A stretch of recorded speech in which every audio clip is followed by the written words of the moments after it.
अस्सलाम वालेकुम नाज़रीन, उम्मीद है आप सब खैरियत से होंगे, आपके अहल खाना भी। आज एक न्यूज़ है बहुत ज़बरदस्त, वो है आईएमएफ से रिलेटेड कि आईएमएफ बेल आउट पैकेज दे रहा है और कल तक जो है इसकी न्यूज़ भी आ जाएगी। आज रात 12 बजे मुझे ये वीडियो बनाने की ज़रूरत क्यों पेश आई, या इस वक्त आपको अपडेट देने की ज़रूरत क्यों पेश आई, वो इसलिए कि कुछ एंकर और कुछ टीवी हाउसेस एक बेबुनियाद प्रोपेगेंडा कर रहे हैं और गलत किस्म की खबरें फैला रहे हैं। जैसे पहली खबर ये थी कि जी आईएमएफ कह रहा है कि जी ऑयल प्राइसेस को जो है वो बढ़ाओ। देखें, यहाँ ऑयल प्राइसेस पर सब्सिडी ख़त्म की जाए। इमरान खान के दौर में पेट्रोल इतना सस्ता था और अब महंगा हो गया। आपको मैं बड़ा क्लियर एक व्यू बता दूं कि जो ये गवर्नमेंट कर रही है, मैं किसी पॉलिटिकल पार्टी के एफिलिएशन में बात नहीं कर रहा, ना ही किसी की ज़िद में या ऐसे किसी मामले में। मैं आपको बेसिक एंड कोर फैक्ट बताना चाह रहा हूँ। देखिए, जैसे कि कुछ लोग मुफ्ती इस्माइल साहब की स्टेटमेंट कह रहे हैं कि मुफ्ती इस्माइल साहब यही कह रहे हैं कि पेट्रोल की कीमतों में इजाफे का आईएमएफ से कोई ताल्लुक नहीं है। वो बिल्कुल ठीक कह रहे हैं। शहबाज शरीफ साहब का भी यही बयान आया था कि पेट्रोल में इजाफे का आईएमएफ से कोई ताल्लुक नहीं। बिल्कुल ठीक कहा। पेट्रोल में इजाफे का ताल्लुक पीटीआई के 3.5 साल से है। मैं ये किसी पॉलिटिकल एफिलिएशन या मैं किसी पार्टी का साथ देने के लिए बात नहीं कर रहा। अब आपको मैं बेसिक कोर्स समझाऊंगा। मैंने क्या समझाना, बल्कि आप खुद इंसाफ करेंगे कि आया जो बात मैं कह रहा हूँ वो ठीक है या ये कह रहे हैं इमरान खान साहब या उनके जो उनसे हम व्यू लोग कि वो ठीक है। कि मुफ्ती इस्माइल साहब और मियां मोहम्मद शहबाज शरीफ बिल्कुल ठीक बात कर रहे हैं। अपना जो बजट बनाया है उनके उसके मुताबिक देखें जी, पहली सब्सिडी होती क्या है?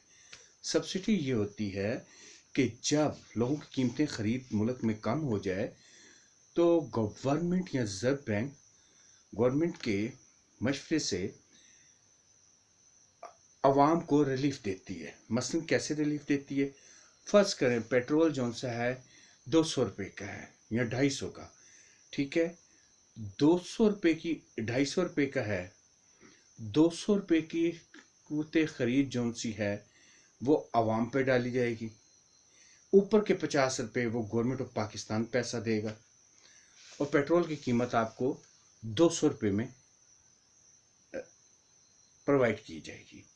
यानी कि अगर आप लेने जाएंगे, ये मैं इन केस एक एग्जांपल की बात कर रहा हूँ कि आप 200 रुपये में अगर आपको वो पेट्रोल मिलता है, लेकिन आपकी गवर्नमेंट 250 रुपये का खरीद के आपको 200 का दे रही है, बाकी ऊपर के पैसे वो दे रहे हैं।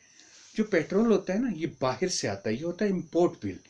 इम्पोर्ट बिल का ये मतलब है कि ये जिस मुल्क से हम पेट्रोल ले रहे हैं ना, ये 200 की जगह जो 250 रुपया निकल के जा रहा है, जो आप गाड़ी में डलवा रहे हैं, वो इस मुल्क से बाहर चला जाता है। जब वो इस मुल्क से बाहर चला जाएगा तो आपके मुल्क के अंदर करेंसी जो सी है वो कम हो जाएगी। अब उस करेंसी को पूरा करने के लिए क्या किया जाएगा? वो ये है कि आपके मरकजी बैंक के पास नोट छापने वाली मशीन होती है, वो उतना पैसा दोबारा छापती है। तो जब दोबारा छापती है तो वो फिर उससे डबल छापती है। मसलन अगर मुल्क में से फर्ज किया 10 करोड़ इंपोर्ट बिल में चले गए, यानी कि इंपोर्ट हो गए, यानी कि हमारे से ये पैसा बाहर किसी और मुल्क की हमने प्रोडक्ट खरीदी थी अपने मुल्क में रह के, लेकिन वो पैसे वो मुल्क के लोग ले गए। जब पेमेंटें हो जाती हैं, गवर्नमेंट कर देती है, तो आपके मुल्क से निकल जाता है। एक तो वो पैसा छापेगी, एक उससे ऊपर छापेगी। वो इसलिए कि आपकी दूसरी तरफ से करेंसी डीवैल्यू हो गई है। उनकी करेंसी मजबूत हो गई है। अब इधर से सब्सिडी भी दी जा रही है, उधर से इंपोर्ट पर कोई भी कर्टेल नहीं की गई, कोई भी पाबंदी नहीं लगाई इमरान खान गवर्नमेंट में। आप गाड़ियां देख लें, आप कोई और प्रोडक्ट्स देख लें बाहर की, उसी तरह आ रही थी और पैसा उसी तरह बाहर दूसरे मुल्कों में जा रहा था। एक तो सब्सिडी का भी पैसा और उधर से वो भी पैसा बाहर जा रहा था, इसलिए मरकजी बैंक को मजीद पैसा छापना पड़ रहा था। जब मजीद पैसा छापते हैं तो प्राइसेस और ऊपर चली जाती हैं। क्यों? कि पहले अगर 10 करोड़ रुपया था, उसमें से 2 करोड़ का इंपोर्ट का बिल गया, तब वो 10 करोड़ बरकरार रखने के लिए उन्हें 12 करोड़ छापना पड़ेगा, यानी कि 2 करोड़ के साथ 2 करोड़ एक्स्ट्रा, वो 12 करोड़ बन जाएगा। अब जो चीज आप 10 करोड़ में खरीदते थे टोटल ओवरऑल मुल्क की, वो आप 12 करोड़ में विद इन मुल्क के अंदर, मुल्क के प्रोडक्ट का कह रहा हूं, अगर फिर कोई इंपोर्टेड चीजें आप मुल्क के अंदर खरीदेंगे, वो पैसा फिर निकल जाए, उसके अगेंस्ट फिर पैसा छापना पड़ेगा मुल्क में जर की गर्दिश को पूरा रखने के लिए। ये होता है तरीकेकार। अब मुफ्ती इस्माइल साहब और शहबाज शरीफ साहब बिल्कुल ठीक कह रहे हैं। क्यों? कि बजट में आप देख लें, गाड़ियों समेत तमाम इंपोर्टेड एशिया, जो भी इंपोर्टेड चीजें थी उनको बैन किया गया, उन पे हैवी टैक्सेस लगा दिए गए ताकि लोग वो ना खरीद सकें, हमारा पैसा मुल्क से बाहर ना जा सके। जब नहीं जाएगा तब मुल्क के अंदर इन्फ्लेशन कम होना शुरू हो जाएगा, क्योंकि आपका पैसा बाहर नहीं जा रहा, मरकजी बैंक को एक्स्ट्रा छापना नहीं पड़ रहा, जिसकी वजह से आप लोग इन्फ्लेशन कम होना शुरू हो जाएगा। इसका तरीकेकार ये होता है, एक साइड की इन होना होता है, दूसरी साइड से एग्जिट होना होता है। यानी आप अपने मुल्क की चीजें खरीदेंगे तो पैसा विद इन मुल्क आपकी जेब से, मेरी अगर आप मुझसे खरीदेंगे मेरी जेब में, फिर मेरे से अगर किसी और भाई से खरीदेंगे उसकी जेब में चला जाएगा, लेकिन ये मुल्क के अंदर ही गर्दिश करेगा, मुल्क की गर्दिश से बाहर नहीं निकलेगा। लेकिन जो ही आपने कोई इंपोर्टेड चीज खरीद ली, जैसे ऑयल हो गया, पेट्रोल हो गया, कोई खुर्दनी तेल हो गया, जो बाहर के भी आते हैं, तो वो पैसे उस मुल्क के जाएंगे, उस मुल्क की इन्फ्लेशन कम होगी, आपकी मुल्क की बढ़ जाएगी, जितनी उस मुल्क की कम होगी आपकी उतनी बढ़ जाएगी, आप ये समझे। तो ये मेजर ड्रॉबैक था इमरान खान की इकॉनमी, ये रजीम में ये लोग नहीं संभाल सके। मैं फिर आपसे कहता हूं, इस वजह से जो सा है, मुफ्ती इस्माइल साहब ने भी ठीक कहा, शहबाज शरीफ साहब ने भी ठीक कहा कि IMF का पेट्रोल की प्राइसेस बढ़ाने से कोई ताल्लुक नहीं है। ठीक है, सब्सिडी दें ना दें, असल चीज ये होती है कि IMF जब लोन देता है, क्योंकि वो बहुत कम इंटरेस्ट पे लोन देता है, तो वो साथ कुछ डायरेक्शंस भी देता है, जिसे कहते हैं हदायत। जैसे आप किसी से कोई गाड़ी लेते हैं चलाने के लिए, तो पहले बता देता है यार इसका फलां टायर कमजोर है या इसके इंजन में ये मसला हो सकता है, आपने बस इस तार को कर लेना है। इस तरह IMF हदायत देता है, आपको हदायत देता है और कुछ भी नहीं। ये जो लोग कह रहे हैं कि जी इमरान खान तो सही कह रहे थे, इमरान खान साहब, यहाँ एक वीडियो चला दी उन्होंने मरीम नवाज साहब की, जिसमें ये खिताब उन्होंने बताया कि शहबाज शरीफ साहब ने अपनी दिल से कोई इजाफा नहीं किया। ये जो सा है इमरान खान साहब का जो बजट था 2019 जुलाई का, उसमें IMF माहिदा जो IMF माहिदा हुआ था, उसमें पेट्रोल पर सब्सिडी ख़त्म और लेवी टैक्स लगाने का कहा गया था और सेल्स टैक्स लगाने का, और ये उनकी स्टेटमेंट भी थी, बिल्कुल ठीक कह रहे हैं, उनके वजीर ख़जाना की भी थी। वो क्यों थी? क्यों कहा गया IMF ने इमरान खान को ये चीज़ें करने के लिए, या उनकी गवर्नमेंट को या उनके वजीर ख़जाना को? इसलिए कि वो इंपोर्ट को कर्टेल नहीं कर रहे थे, जो इंपोर्ट एशिया आ रही थी उसको बंद नहीं कर रहे थे अपने मुल्क में। ठीक है, वो पैसा निकल रहा था, इधर सब्सिडी भी दे रहे थे, वो इन्फ्लेशन से डबल हो जाता था। ये तो शुक्र करें 3.5 ये साल डेढ़ और रहते तो मुल्क श्रीलंका की तरह दिवालिया हो जाता। अभी हांगकांग का देख लें, हांगकांग में एक आयरलैंड है, ये कल की आज की बल्कि न्यूज है, अपडेटेड अभी हालिया, उसमें भी इकोनॉमिक क्राइसिस आ गया हांगकांग में। हांगकांग का जो इन्फ्लेशन था वो सारी जब से है बहुत अरसे से 2% पर था, इस पर 4.1% हो गया। क्यों हो गया?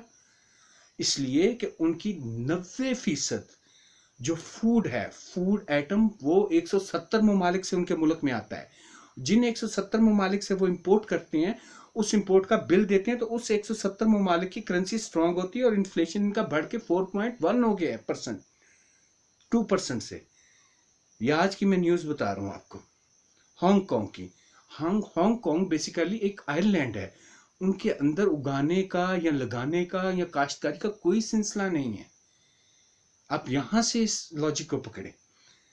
लेकिन उन्होंने फिर भी, हालांकि बाकी दुनिया के मुकाबले में 4% इन्फ्लेशन कुछ भी नहीं है, लेकिन फिर भी उन्होंने इस चीज को कर्टेल करने के लिए, रोकने के लिए उन्होंने कुछ पैसा दे रहे हैं उन लोगों को जो जिनकी कुव्वती खरीद कम हो चुकी है। यानी वो एशिया नहीं, मिडिल क्लास होती है सबसे ज्यादा ऐसी, या लोअर क्लास, इन दो क्लासों को मिलाएं तो किसी मुल्क की सबसे ज्यादा आबादी बनती है। तो उन्होंने ऐसे नहीं सब्सिडी दे रहे कि उधर से फूड भी आ रहा है और क्या नाम है, इंपोर्ट बिल भी दे रहे हैं, इधर से सब्सिडी भी दे रहे हैं, तो उनका तो मुल्क का वो क्या नाम है, इन्फ्लेशन हाई हो जाना है। उन्होंने जो पिछला एक्सेस रेवेन्यू है, जो पिछले साल में उन्होंने जो अपनी अशिया बरामद करके उससे जो पैसा कमाया था, उसको मद्देनजर रख के उसके मुताबिक दे रहे हैं। अब हमारा यहाँ तो बरामदी एशिया है ही नहीं है, यहाँ तो हमारी बरामद कम है, इंपोर्ट ज्यादा है, दरामद ज्यादा है, बरामद कम है। इसलिए जब दरामद ज्यादा हो जाए तो आपका पैसा दूसरे मुल्क जाता है। लेकिन सिंगापुर में उल्टा हिसाब है, क्योंकि वहां बरामद ज्यादा है, स्ट्रॉन्ग कंट्री है वो, इसलिए उन्होंने इसको इस तरह कर्टेल किया। ये होता है तरीकेकार। इमरान खान साहब, शौकत तरीन साहब, आप बयानिए ना चलें। बहुत बड़े बड़े एंकर में देख रहा हूँ, मीडिया हाउसेस गलत बात कर रहे हैं। आपने इंपोर्ट कर्टेल नहीं की, इंपोर्ट आपने रोकी नहीं। आप पाकिस्तानियों का पैसा उठा के दूसरे मुल्कों में, डेफिनेटली पाकिस्तान में कितनी आबादी पढ़ी लिखी है, इतनी ज्यादा तो नहीं है। उन्हें क्या पता कि इंपोर्टेड एशिया लेने से हमारे साथ क्या हो रहा है। आपके मोबाइल बिल, आपको याद होगा पीछे शौकत तरीन साहब या उसके बाद कोई हुकूमत थी, उसमें आपका जो कार्ड था, जो आपका इजी लोड था, उस पर भी 25 से 30 रुपए जो सा आपको टैक्स देना पड़ रहा था। इसी वजह से देना पड़ रहा था, इसी वजह से गवर्नमेंट ने टैक्स ज्यादा लगाया था कि आप कम इस्तेमाल करें इंपोर्टेड चीजें, यानी कि जो बाहर की कंपनियां मोबाइल का वो पैसा ले जाती हैं। ये इमरान खान साहब ने तो उल्टी गंगा बिठा दी थी। अब जो कुछ लोग गालियां या कुछ इस किस्म के या आर्मी के बारे में बातें कर रहे हैं, अब आप मुझे सिर्फ इंसाफ करके बताएं, क्या मैं ठीक कह रहा हूं, क्या वो ठीक कह रहे हैं?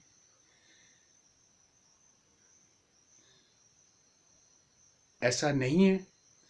किसी इंपोर्ट पे इमरान खान के दौर में गाड़ियां भी बेतहाशा, सब कुछ है, उसी वजह से प्राइसेस भी ऊपर।